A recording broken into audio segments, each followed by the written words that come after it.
اردو صفحہ کو سبسکرائب کیجیے اور آنے والی ہر نئی ویڈیو کے لیے گھنٹی دبائیے۔ گو بظاہر رابرٹ میں ایسی کوئی بات نہیں تھی جس کی وجہ سے وہ اس کی نگرانی کراتا، لیکن وہ اپنی چھٹی حص کا کیا کرتا؟ اسے یہ احساس ہو گیا تھا کہ کہیں نہ کوئی گڑبڑ ضرور ہے۔ اسے دراصل چونکایا جولیا کی بات نے تھا، جب اس نے دانستہ طور پر عمران کا نام لے دیا تھا۔ بہرحال اس نے صرف اطمینان کے لیے صفدر کو نگرانی پر لگا دیا تھا، تاکہ اس طرح اطمینان تو ہو جائے گا۔ اس نے کال سے فارغ ہو کر کار کا رخ اپنے فلیٹ کی طرف کر دیا۔ یہی سوچ رہا تھا کہ وہ فلیٹ پہنچ کر بلیک زیرو کو صفدر کی اس نگرانی کے متعلق بتا دے گا، تاکہ اگر صفدر کال کرے تو بلیک زیرو اسے سنبھال لے۔ عمران کے جاتے ہی جولیا نے ایک قہقہا لگایا۔ اس کا انداز ایسا تھا جیسے اس نے جان بوجھ کر خفا ہونے کا ڈرامہ کیا ہو۔ یہ بہت شیطان آدمی ہے رابرٹ، جولیا نے ہنستے ہوئے رابرٹ سے مخاطب ہو کر کہا۔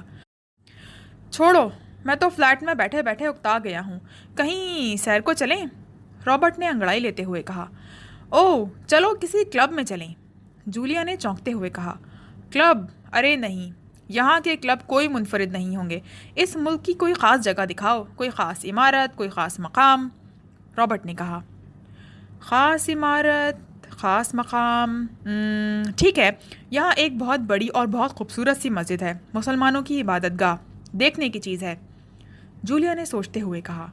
ٹھیک ہے، وہ دیکھ لیتے ہیں، رابرٹ نے راضی ہوتے ہوئے کہا، اور جولیا اٹھ کھڑی ہوئی۔ میں لباس بدل لوں؟ جولیا نے اٹھتے ہوئے کہا، اور رابرٹ کے سر ہلانے پر وہ باتھ روم میں گھستی چلی گئی۔ اور رابرٹ سوچنے لگا کہ اب مسئلہ سرکنڈ ایئر بیس کی خفیہ ہینگروں میں گھسنے کا ہے۔ ویسے وہ عمران سے کھٹک گیا۔ اس کی چھٹی حص کہہ رہی تھی کہ عمران جیسے آدمی خطرناک ثابت ہو سکتے ہیں، اس لیے وہ محتاط ہو گیا تھا، لیکن اس کے ساتھ ساتھ وہ وقت ضائع کرنے کا بھی عادی نہیں تھا۔ اس کا انداز ہمیشہ سے تیز رفتاری سے کام کرنے کا رہا تھا، اور اب بھی وہ یہی چاہتا تھا کہ جس قدر جلد ممکن ہو سکے کام کو نمٹا کر یہاں سے واپس نکل جائے۔ آتے ہوئے اس کا خیال یہ تھا کہ یہاں کے لوگ پسماندہ، سادہ لوح اور احمق قسم کے ہوں گے، اس لیے اس کو کوئی مشکل پیش نہیں آئے گی۔ لیکن یہاں آنے کے بعد سیکرٹ سروس کے ممبران سے ملنے اور خاص طور پر عمران سے ملاقات کے بعد اسے اپنے خیال میں ترمیم کرنی پڑی۔ اسے یہ سب لوگ انتہائی ذہین اور گہرے محسوس ہوئے تھے۔ عمران نے جب اپنا نام پرنس آف ڈھم بتایا تھا تو وہ چونکا تھا، کیونکہ یہ نام اس کے لیے نیا تھا۔ اس لیے اس نے خیال کے ذریعے جولیا کو اس کا اصل نام بتانے کا حکم دیا تھا، اور جولیا نے اس کا اصل نام بتا دیا تھا، اور پھر عمران کے انداز گفتگو سے زیادہ وہ اس کی آنکھوں سے خوفزدہ ہو گیا تھا۔ اسے عمران کی موجودگی میں بار بار یہی احساس ہوتا رہا تھا کہ عمران کی نظریں اس کے دماغ کو ٹٹول رہی ہیں، اس لیے وہ بہت محتاط ہو گیا تھا۔ ورنہ اس کا ارادہ یہی تھا کہ وہ جولیا کو ساتھ لے کر سرکنڈ ایئر بیس کے ارد گرد کا علاقہ گھوم آئے، تاکہ محل وقوع کا جائزہ لے کر وہ کام شروع کرنے کے لیے لاہے عمل طے کر سکے۔ اس نے یہاں آنے سے پہلے پاکیشیا کے دارالحکومت اور سرکنڈ ایئر بیس کے بیرونی نقشے کو بڑے غور سے مطالعہ کیا تھا۔ یہ نقشے CIA کی طرف سے انہیں سپلائی کیے گئے تھے، اور جیسے ہی جولیا نے پرانی مسجد کا حوالہ دیا، رابرٹ فوراً ہی تیار ہو گیا، کیونکہ اس نے سرکنڈ ایئر بیس سے تھوڑے فاصلے پر ایک بڑی مسجد کو دیکھا تھا۔ دوسرے لفظوں میں اس طرح وہ سرکنڈ ایئر بیس کے قریب پہنچ جائے گا۔ تم اگر چاہو تو بات لے کر لباس بدل لو، جولیا نے کمرے سے باہر نکلتے ہوئے صوفے پر بیٹھتے ہوئے کہا۔ ارے نہیں، میں ٹھیک ہوں، رابرٹ نے مسکرا کر اٹھتے ہوئے کہا، اور پھر جولیا کے ساتھ فلیٹ سے باہر نکل آیا۔ جولیا نے فلیٹ کو تالا لگایا، اور پھر وہ سیڑھیاں اتر کر نیچے چلے آئے۔ فلیٹ کے نیچے بنے ہوئے گیراج سے جولیا نے اپنی کار نکالی، اور چند لمحوں بعد ان کی کار شاہی مسجد کی طرف بڑھتی چلی گئی۔ ڈرائیونگ سیٹ پر ظاہر ہے جولیا ہی تھی۔ جولیا نے کار کی رفتار آہستہ رکھی ہوئی تھی، اور وہ راستے میں پڑنے والے بازاروں اور خاص عمارتوں کا تعارف رابرٹ سے کراتی جا رہی تھی۔ پھر شہر سے باہر نکل کر وہ ایک نو آباد کالونی سے گزرتے ہوئے ایک کھلے علاقے میں آ گئے، اور تھوڑی دیر بعد جولیا نے کار ایک انتہائی وسیع و عریض اور شاندار مسجد کے دروازے کے سامنے روک دی، اور پھر وہ دونوں نیچے اتر آئے۔ جوتیاں دروازے پر اتار کر وہ دونوں مسجد میں داخل ہوئے، اور جولیا اس مسجد کا تعارف کرانے لگی۔ اس نے یہ مسجد ایک بار اپنے ساتھیوں کے ساتھ دیکھی تھی، عمران بھی ساتھ تھا، اور اس نے تو یوں مسجد کی تاریخ اور اس کی ایک ایک اینٹ کی تفصیل بتائی تھی جیسے یہ مسجد تعمیر ہی اس نے خود کی ہو۔ اس روز جولیا کو احساس ہوا تھا کہ عمران ہر فن مولا ہے۔ کون سا ایسا سبجیکٹ ہے جس کے بارے میں عمران کو جامع معلومات حاصل نہ ہوں؟ اور آج وہی معلومات وہ رابرٹ کو منتقل کر رہی تھی۔ رابرٹ بڑی حیرت اور انتہائی شوق سے یہ عظیم الشان مسجد دیکھ رہا تھا۔ اس کے تصور میں بھی نہ تھا کہ ایسی عظیم الشان اور خوبصورت عمارت بھی بنائی جا سکتی ہے۔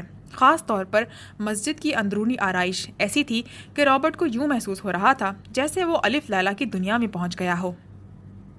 بہت خوب، بہت شاندار۔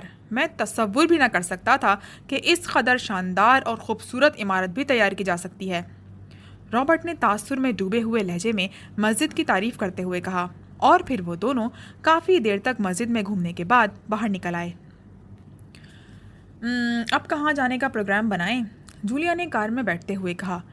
یہ علاقہ بھی بے حد خوبصورت ہے، بس یہیں گھومتے ہیں، رابرٹ نے ادھر ادھر دیکھتے ہوئے کہا، اور جولیا نے سر ہلا کر کار آگے بڑھا دی۔ رابرٹ ہر جگہ کی بڑی تعریف کر رہا تھا، اور پھر اس نے اپنے ذہن میں موجود نقشے کے مطابق جولیا کو بے خیالی میں اسی علاقے میں پہنچا دیا جہاں سرکنڈ ایئر بیس کا علاقہ شروع ہو جاتا تھا۔ جیسے ہی جولیا نے کار اس سڑک پر موڑی، اس کی نظر سڑک کے ساتھ لگے ہوئے بورڈ پر پڑی جس پر سرکنڈ ایئر بیس کے علاقے کا اعلان کیا گیا تھا، اور ساتھ ہی اس نے ممنوع علاقے کے الفاظ بھی پڑھ لیے۔ اس لیے اس نے فوراً ہی کار روک دی۔ آگے ایئر بیس ہے اور ممنوع علاقہ ہے، جولیا نے کار کو ٹرن دیتے ہوئے سنجیدہ لہجے میں کہا۔ اوہ، تو کیا ہم کسی طرح ایئر بیس نہیں دیکھ سکتے؟ میں اسے دیکھنا چاہتا ہوں، رابرٹ نے کہا۔ بغیر پاس حاصل کیے ہم اندر نہیں جا سکتے رابرٹ، جولیا نے کار روک کر دوسری سڑک پر موڑتے ہوئے کہا۔ تو کیا تم پاس حاصل نہیں کر سکتی؟ رابرٹ نے کہا۔ کر تو سکتی ہوں، مگر فائدہ وہاں سوائے فوجیوں اور ہوائی جہازوں کے اور کیا ہوگا؟ اب ہم بچے تو نہیں کہ ہوائی جہازوں کو شوق سے دیکھتے رہیں، جولیا نے جواب دیا، اور رابرٹ خاموش ہو گیا۔ ویسے تو وہ اسے حکم دے کر مجبور بھی کر سکتا تھا کہ وہ پاس حاصل کر لے، لیکن وہ اس لیے خاموش ہو گیا تھا کہ اسے معلوم تھا کہ جولیا کا تعلق سیکرٹ سروس سے ہے، اور ایسا نہ ہو کہ اس کے اصرار پر سیکرٹ سروس اس کی طرف سے مشکوک ہو جائے۔ لیکن اس کا ذہن یہاں آ کر جیسے معاوف سا ہو گیا تھا، اور اسے یہ بات سمجھ میں نہ آ رہی تھی کہ وہ کیا طریقہ اختیار کرے جس سے مشن سر انجام دے سکے۔ اسے کوئی لائن آف ایکشن سمجھ میں نہ آ رہی تھی۔ کیا بات ہے، خاموش کیوں ہو گئے ہو؟ جولیا نے اسے سوچ میں گم دیکھ کر پوچھا۔ اوہ، کوئی ایسی بات نہیں، بس ذہن کچھ تھکا تھکا سا لگ رہا ہے۔ میرے خیال میں مجھے ہوٹل میں چھوڑ دو، میں اب آرام کرنا چاہتا ہوں، رابرٹ نے کہا، اور جولیا نے سر ہلاتے ہوئے کار واپس ہوٹل کی طرف موڑ دی، اور پھر ہوٹل پہنچ کر اس نے رابرٹ کو مخصوص کمرے میں چھوڑا اور دوسرے روز واپس آنے کا کہہ کر وہ واپس چلی گئی۔ رابرٹ نے اس کے جانے کے بعد اپنے بیگ میں سے، جسے وہ فلیٹ سے چلتے ہوئے ساتھ ہی لے آیا تھا، کپڑے نکالے اور باتھ روم میں گھس گیا۔ اس نے کپڑے باتھ روم میں لٹکائے اور نل کھول کر وہ بڑی احتیاط سے چلتا ہوا واپس آیا۔ اس نے بیگ اٹھایا اور وہ واپس باتھ روم میں گھس گیا۔ اس نے باتھ روم کا دروازہ بند کیا اور بیگ کو اور زیادہ کھول کر اس نے بیگ کے ایک خفیہ خانے سے ایک چھوٹا سا ٹرانزسٹر نکالا۔ اس کے مختلف بٹن دبانے کے بعد اس نے اس کی نوب کو گھمانا شروع کر دیا۔ ٹرانزسٹر آن ہوتے ہی ٹرانزسٹر سے مختلف ریڈ اسٹیشنوں سے نشر ہونے والے پروگرام سنائی دینے لگے، لیکن رابرٹ نوب گھماتا چلا گیا۔ جب ڈائل پر چلنے والی سوئی آخری کونے پر پہنچ گئی تو اس نے ایک اور بٹن کو مخصوص انداز میں دبایا اور پھر سوئی کو واپس لے آنے لگا۔ اس بار نشریات کا شور سنائی نہ دے رہا تھا، اور پھر ایک مخصوص ہندسے پر سوئی پہنچتے ہی رابرٹ نے اپنا ہاتھ ہٹا لیا۔ اب سمندر کی لہروں جیسا شور ٹرانزسٹر سے نکل رہا تھا۔ چند لمحوں بعد ایک بھاری سی آواز سنائی دی۔ یہ کرنل ریڈ کی آواز تھی۔ Yes, colonel Reid, over, colonel Reid کا لہجہ سپاٹ تھا۔ MM1 اسپیکنگ، اوور، رابرٹ نے جواب دیا۔ او MM1، کیا رپورٹ ہے؟ کرنل ریڈ نے چونکتے ہوئے کہا۔ اوکے باس، مگر کوئی لائن آف ایکشن سمجھ میں نہیں آ رہی۔ مجھے یوں لگ رہا ہے جیسے نادیدہ آنکھیں مجھے ہر وقت چیک کر رہی ہوں۔ ٹارگٹ کے ساتھی بھی بے حد ہوشیار اور ذہین ہیں، اوور، رابرٹ نے کوڈز میں گفتگو کرتے ہوئے کہا۔ تم نے مین ٹارگٹ کو چیک کیا ہے؟ اوور، دوسری طرف سے پوچھا گیا۔ صرف باہر سے جناب، اوور، رابرٹ نے جواب دیا۔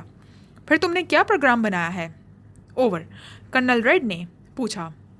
پہلے میں نے سوچا کہ ٹارگٹ کو حکم دوں کہ وہ اپنے باس سے میرے لیے مین ٹارگٹ کا پاس لے آئے اور میں سیر کے بہانے اندر داخل ہو کر مشن مکمل کروں، لیکن پھر میں اس لیے خاموش رہا کہ اس طرح وہ لوگ چوکنا بھی ہو سکتے ہیں، اوور، رابرٹ نے جواب دیا۔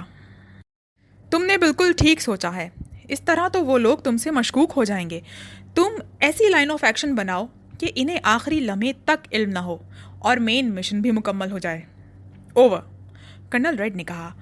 یہی بات تو میری سمجھ میں نہیں آ رہی, اسی لیے تو میں نے آپ کو کال کیا ہے. اوور. رابرٹ نے بڑی فراخ دلی سے اپنی کوتاہی کو تسلیم کرتے ہوئے کہا. اچھا, تم ایسا کرو کہ ٹارگٹ کو حکم دو کہ وہ تمہیں مین ٹارگٹ کے اندرونی حصے میں جانے کے لیے ایک ایسا پاس مہیا کرے کہ جس سے تم اپنی شناخت کرائے بغیر انہی میں سے ایک سمجھ جاؤ, اور پھر ایسی صورت میں تمہارا کام بہت آسان ہو جائے گا. لیکن ٹارگٹ کو ساتھ ہی یہ بریف بھی کر دو کہ وہ اپنے آدمیوں کو آس پاس کی ہوا بھی نہ لگنے دے, اور تم خود بھی انہی میں سے کسی کا میک اپ کر لینا. اوور. کرنل ریڈ نے اسے لائن آف ایکشن دیتے ہوئے کہا. Very good sir, very good line, thank you. اب میں یہی کروں گا. اوور. رابرٹ نے مسرت بھرے لہجے میں جواب دیتے ہوئے کہا. اوکے, تمام کام انتہائی احتیاط سے ہونے چاہیے, غیر ضروری جلدی کرنے کی ضرورت بالکل نہیں. اوور. کرنل ریڈ نے اسے سمجھاتے ہوئے کہا. اوکے سر, میں سمجھ گیا, آپ بالکل بے فکر رہیں. اوور. رابرٹ نے بااعتماد لہجے میں جواب دیتے ہوئے کہا. Over and all. دوسری طرف سے کرنل ریڈ نے کہا, اور ٹرانزسٹر سے ایک بار پھر لہروں کا شور بلند ہونے لگا. رابرٹ نے مخصوص بٹن آف کیا تو ریڈیو کی نشریات بلند ہونے لگیں, اور اس نے ٹرانزسٹر آف کر کے اسے واپس بیگ میں رکھا. اس کے بعد وہ جلدی جلدی نہایا اور کپڑے بدل کر وہ بیگ سمیت باہر نکل آیا. پھر بیگ کو الماری میں رکھ کر وہ بستر پر لیٹ گیا. اس نے اپنی آنکھیں بند کر لیں تاکہ بھرپور نیند لے کر تازہ دم ہو سکے. صفدر اپنی کار لے کر جب جولیا کے فلیٹ کے پاس پہنچا تو اس نے رابرٹ کو نیچے سڑک پر کھڑے ہوئے دیکھا, جبکہ جولیا گیراج میں سے اپنی کار نکال رہی تھی. صفدر کار آگے بڑھائے لے گیا. اس نے ایسا میک اپ کیا تھا کہ جولیا بھی نہ پہچان سکتی تھی. اسی طرح اس نے کار بھی ساتھ والے گیراج سے کرائے پہ حاصل کی تھی, کیونکہ اس کی کار کو جولیا اچھی طرح پہچانتی تھی. صفدر سمجھ گیا کہ جولیا اور رابرٹ دونوں کار میں بیٹھ کر کہیں جانے لگے ہیں. اس لیے اس نے آگے جا کر ایک گلی میں کار کو بیک کر کے اس طرح کھڑا کر دیا کہ جولیا کی کار جس طرف بھی جائے وہ اس کا تعاقب کر سکے. اور پھر چند لمحوں کے بعد جولیا کی کار اس گلی کے سامنے سے گزری جس میں صفدر کی کار موجود تھی. کافی فاصلہ دے کر صفدر نے کار کا تعاقب شروع کر دیا. چونکہ سڑک پر کاروں کا کافی رش تھا, اس لیے صفدر بڑے اطمینان سے تعاقب کر رہا تھا. اور پھر مختلف سڑکوں سے گزرنے کے بعد جولیا کی کار شاہی مسجد کے سامنے جا کر رک گئی. صفدر نے بھی کار کافی فاصلے پر ایک کیفے کے سامنے روک دی اور خود اتر کر کیفے کے سامنے کرسی پر بیٹھ گیا, جہاں سے شاہی مسجد کا دروازہ صاف صاف دکھائی دے رہا تھا. جولیا اور رابرٹ کار سے اتر کر مسجد میں داخل ہو گئے تھے. صفدر نے چائے کا کپ منگوا لیا اور اطمینان سے بیٹھ کر چائے پینے میں مصروف ہو گیا. وہ سوچ رہا تھا کہ X2 کی احتیاط اب ضرورت سے کچھ زیادہ ہی بڑھتی جا رہی ہے. بھلا جولیا کا رشتہ دار جو سوئٹزرلینڈ سے تفریح کے لیے پاکیشیا آیا ہے, اب بھلا اس کی نگرانی کی کیا ضرورت ہے؟ ظاہر ہے جولیا اب اتنی بچی نہیں کہ وہ اپنے ساتھ کسی دشمن کو لگا لائی ہو. لیکن چونکہ X2 کا حکم تھا اس لیے وہ حکم کی تعمیل کے لیے مجبور تھا. اس نے چائے کے 2 کپ پی لیے تو جولیا اور رابرٹ مزے سے باہر نکلے اور ایک بار پھر ان کی کار آگے بڑھی. صفدر نے جلدی سے بل ادا کیا اور دوبارہ کار میں آ کر بیٹھ گیا. مختلف سڑکوں سے گزرنے کے بعد کار دوبارہ شہر کی طرف بڑھ گئی اور پھر کار انٹرنیشنل ہوٹل کی پارکنگ میں جا رکی. صفدر کو معلوم تھا کہ جولیا نے رابرٹ کے لیے انٹرنیشنل ہوٹل میں کمرہ بک کرا دیا ہے, اس لیے وہ سمجھ گیا کہ جولیا رابرٹ کو اس کے کمرے تک چھوڑنے آئی ہے. اور پھر جب اس نے جولیا اور رابرٹ کو کار سے اتر کر ہوٹل کے مین گیٹ کی طرف بڑھتے ہوئے دیکھا اور اس نے رابرٹ کے ہاتھ میں سفری بیگ بھی لٹکا ہوا پایا تو اسے اپنے خیال پر یقین آ گیا. اس نے بھی کار پارکنگ میں روکی اور تیز تیز قدم اٹھاتا ہوا وہ ان دونوں سے پہلے ہی ہوٹل میں داخل ہو گیا اور کاؤنٹر پر جا کر رک گیا. کاؤنٹر کلرک فون میں مصروف تھا. اسی لمحے جولیا اور رابرٹ بھی وہاں پہنچ گئے. رابرٹ بڑے غور سے ادھر ادھر دیکھ رہا تھا. اس نے سرسری نظروں سے صفدر کو بھی دیکھا, لیکن اس کی آنکھوں میں شناسائی کی کوئی لہر نمودار نہ ہوئی کیونکہ صفدر میک اپ میں تھا. پھر کاؤنٹر کلرک فارغ ہوتے ہی جولیا کی طرف متوجہ ہو گیا. جولیا اس سے کمرے کی بکنگ کے متعلق بات چیت کرنے لگی. رابرٹ کا پاسپورٹ اور دیگر کاغذات اس نے کاؤنٹر کلرک کو دکھائے اور پھر کاؤنٹر کلرک نے رجسٹر میں ضروری اندراجات کرنے کے بعد اسے 12ویں منزل کے کمرہ نمبر 210 کی چابیاں پکڑا دیں اور جولیا اور رابرٹ لفٹ کی طرف بڑھتے چلے گئے. صفدر کو جب کمرہ نمبر کا پتہ چل گیا تو وہ وہاں رکا نہیں بلکہ جولیا اور رابرٹ کے فارغ ہونے سے پہلے ہی لفٹ کی طرف بڑھتا چلا گیا اور پھر وہ ان دونوں سے پہلے ہی 12ویں منزل پر پہنچ گیا۔ اس نے راہداری میں ادھر ادھر دیکھا، خاصی چہل پہل تھی، لوگ آ جا رہے تھے، اور پھر اسے کمرہ نمبر 209 کے لاک میں چابی لگی ہوئی نظر آ گئی۔ صفدر تیزی سے اس کمرے کی طرف بڑھا، وہ حیران تھا کہ چابی لاک میں کیوں موجود ہے۔ اس نے آہستہ سے چابی گھمائی اور پھر دروازے کو دھکیلا تو دروازہ کھلتا چلا گیا اور صفدر اندر داخل ہو گیا۔ کمرے کی بتی جل رہی تھی اور اندر کسی کا سامان بھی موجود تھا۔ صفدر سمجھ گیا کہ کمرہ پہلے سے بک ہے اور شاید کمرے کا مکین کہیں جاتے ہوئے چابی نکالنا بھول گیا ہے، یا پھر وہ کہیں قریب قریب ہی ہوگا۔ اسی لمحے اسے ساتھ والے کمرے سے جولیا کی مدھم سی آواز سنائی دی۔ وہ سمجھ گیا کہ رابرٹ اور جولیا دونوں کمرے میں پہنچ چکے ہیں۔ دونوں کمروں کے درمیان ایک بڑا سا روشن دان موجود تھا جو تھوڑا سا کھلا ہوا تھا، جس سے ہلکی ہلکی آوازیں سنائی دے رہی تھیں۔ ابھی صفدر سوچ ہی رہا تھا کہ اس کا آئندہ لائے حمل کیا ہو کہ وہ چونک پڑا، کیونکہ اس کے کمرے کا دروازہ ایک جھٹکے سے کھلا تھا اور صفدر جو دانستہ دروازے کی اوٹ میں کھڑا تھا اس کے پٹ کے پیچھے چلا گیا۔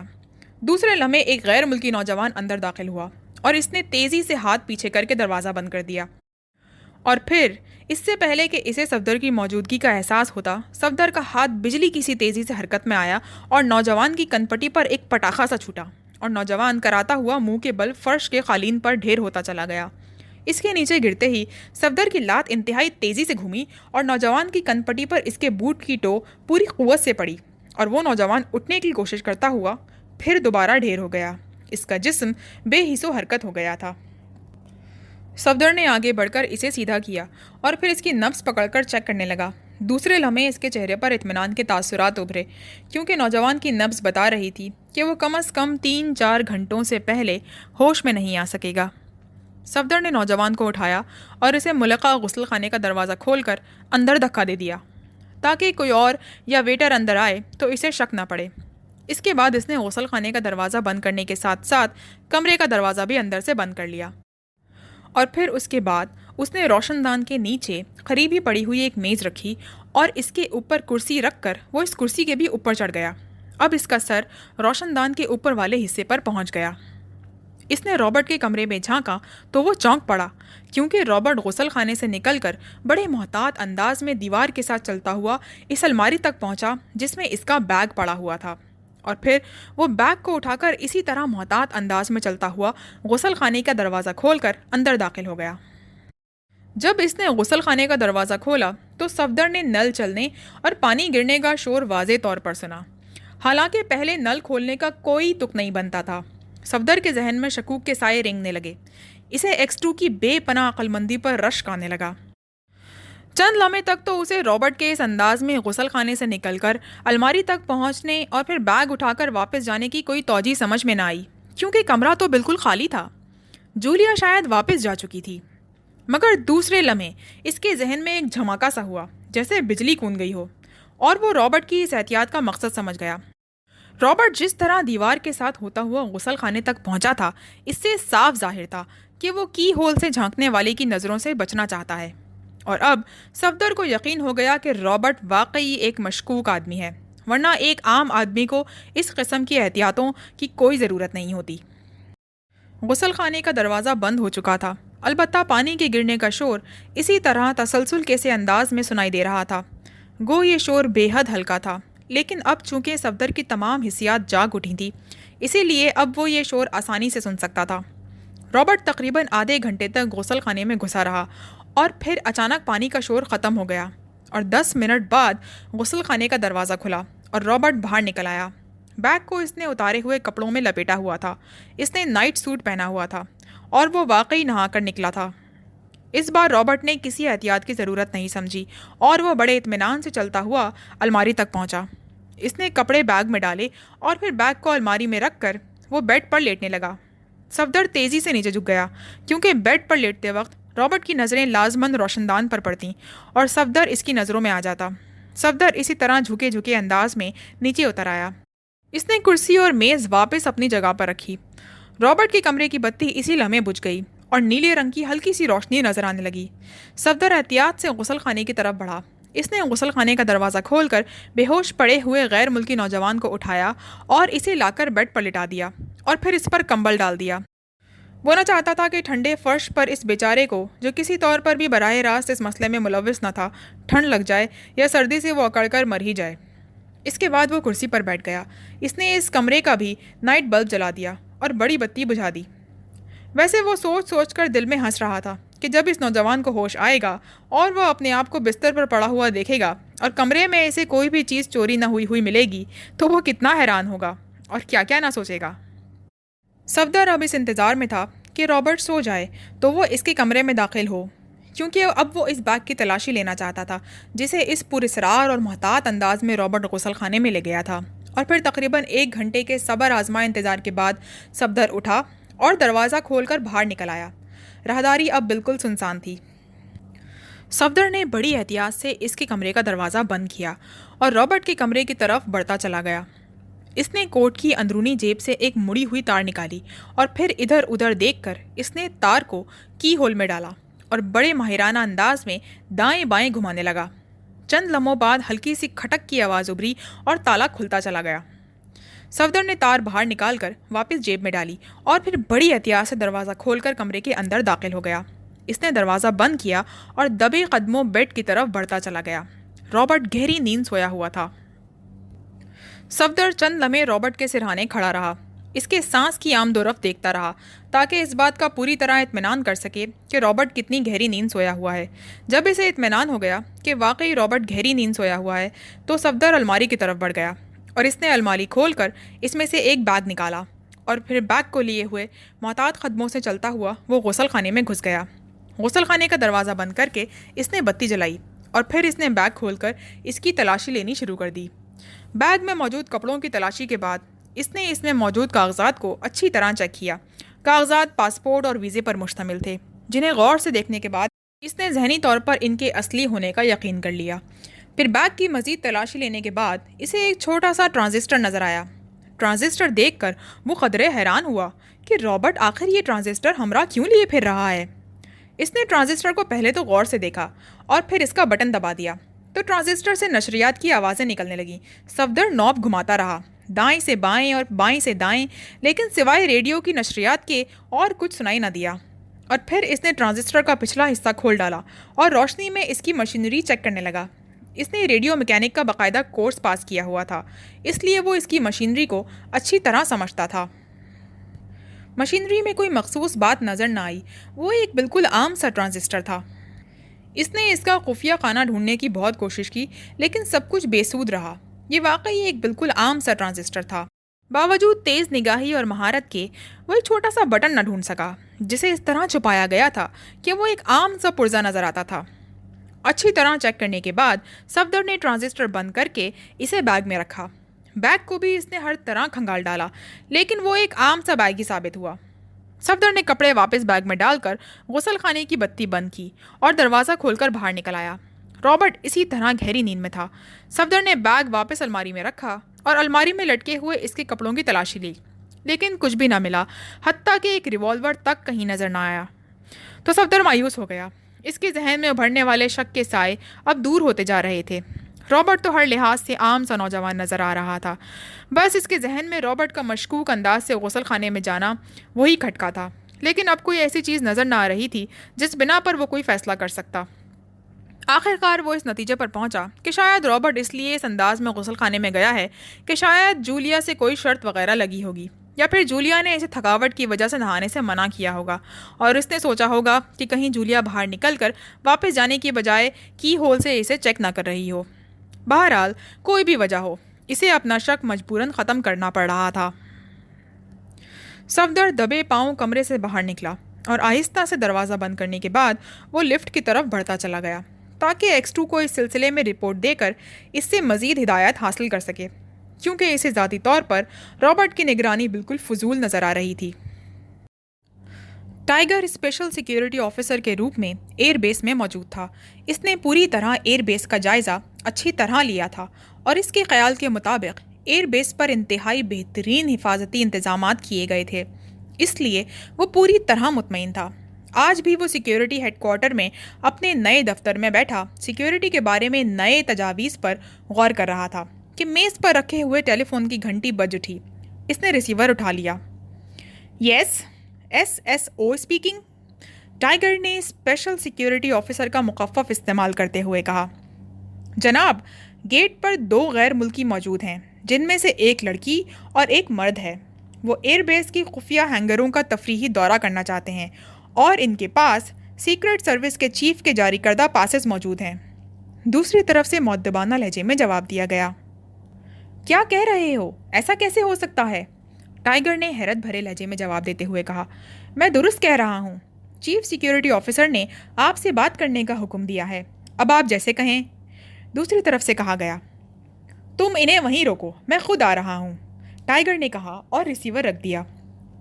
X2 کی طرف سے غیر ملکیوں کو پاس جاری کرنے اور خاص طور پر سرکنڈ ایئر بیس اور خفیہ ہینگروں کے تفریحی دورے کی اجازت ایسے ہی نظر آ رہی تھی جیسے دن کو رات کہا جائے.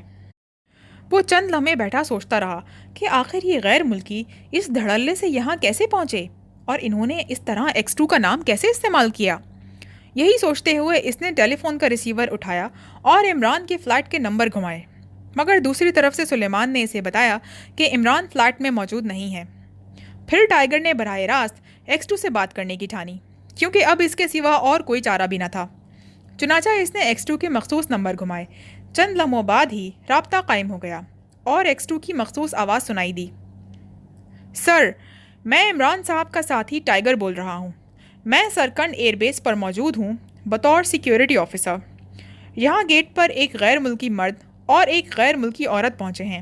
وہ چاہتے ہیں کہ ایئر بیس کی سیر کریں. ان کے پاس آپ کے جاری کردہ اسپیشل پاسز موجود ہیں. ٹائیگر نے انتہائی مؤدبانہ لہجے میں بات کرتے ہوئے کہا. ہاں، وہ جولیا اور اس کا رشتہ دار رابرٹ ہے. میں نے جولیا کے اصرار پر انہیں اسپیشل پاسز جاری کیے ہیں. مگر تم وہاں ایئر بیس پر کیا کر رہے ہو؟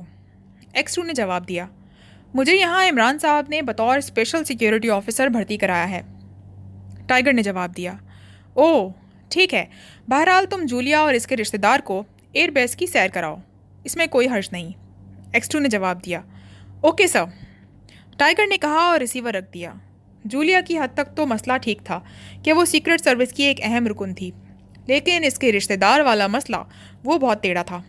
لیکن چونکہ X2 نے خود اسے پاس جاری کیا تھا، اس لیے اب ٹائیگر کا اعتراض فضول تھا. پھر اس نے سوچا کہ ہو سکتا ہے کہ جولیا کے رشتہ دار کے میک اپ میں کوئی اور آدمی بھیجا گیا ہو اور اس تفریحی دورے کے پس پشت X2 کی کوئی پلاننگ موجود ہو. چنانچہ اس نے ٹیلی فون کا ریسیور اٹھایا اور پھر گیٹ انچارج کے نمبر ڈائل کرنے شروع کر دیے. یس، گیٹ سیکیورٹی انچارج. دوسری طرف سے گیٹ انچارج کی آواز سنائی دی. SSO speaking. ان غیر ملکیوں کے نام کیا ہیں؟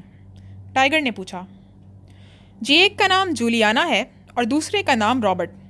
دونوں کا تعلق سوئٹزرلینڈ سے معلوم ہوتا ہے. گیٹ انچارج نے مؤدبانہ لہجے میں جواب دیتے ہوئے کہا. ٹھیک ہے، میں نے سیکرٹ سروس کے چیف سے بات کر لی ہے. یہ دونوں اوکے ہیں اور پاس بھی بالکل درست ہیں.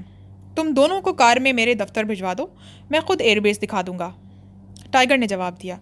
اوکے جناب، میں آپ کے نام کی انٹری کر کے انہیں آپ کے پاس بھجوا دیتا ہوں. گیٹ انچارج نے جواب دیا. ٹھیک ہے، میں منتظر رہوں گا. ٹائیگر نے جواب دیا اور ریسیور رکھ دیا.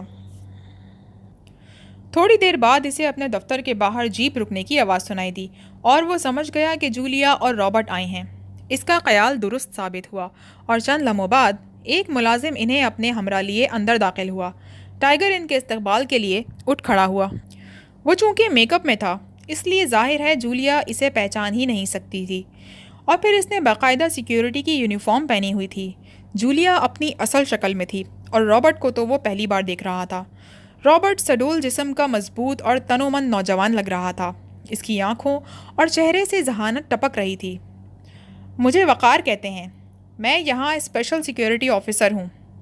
ٹائیگر نے دانستہ رسمی سا تعارف کراتے ہوئے کہا، کیونکہ وہ رابرٹ کے سامنے اپنی شناخت نہ کرانا چاہتا تھا.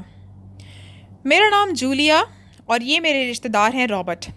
ہمارا اصل وطن تو سوئٹزرلینڈ ہے، لیکن مجھے یہاں کی شہریت حاصل ہے. البتہ رابرٹ سیر و تفریح کے لیے سوئٹزرلینڈ سے یہاں آئے ہیں. جولیا نے اپنا اور رابرٹ کا تعارف کراتے ہوئے کہا. تشریف رکھیے. ٹائیگر نے باقاعدہ ان دونوں سے مصافحہ کرتے ہوئے کہا اور پھر اس نے گھنٹی بجا کر چپڑاسی کو طلب کیا اور اسے 2 کوکا کولا لانے کا کہہ کر وہ دوبارہ جولیا کی طرف متوجہ ہو گیا.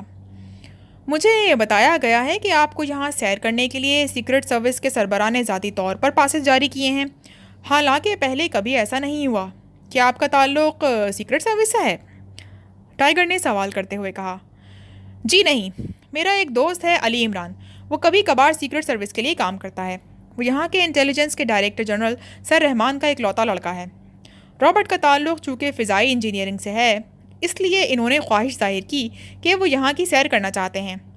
چونکہ سوئٹزرلینڈ مکمل طور پر ایک غیر جانبدار ملک ہے، اس لیے کسی خطرے کا بھی کوئی امکان نہیں ہے۔